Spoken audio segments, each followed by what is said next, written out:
Good morning guys. Punta tayo ngayon sa kusina ng church. Tayo magluluto ng ulam mamaya para sa potluck. Ayan, may dahon tayong sili at siling haba. Meron din tayong chicken cube at papaya. Alam nyo na kung ano ang lulutuin ko guys.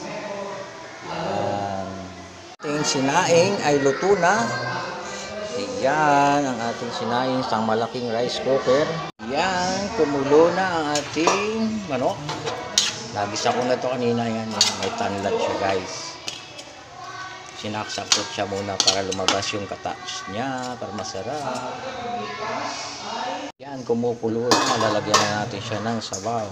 Ayan, kumulo na ang ating sabaw. Lalagyan na natin yung ating siling green. Yan, lagyan na rin natin yung pampasarap niya, ang papaya, pares ng tinulang manok. Pakulo na natin siya. Yan na, luto na ang ating tinulang manok.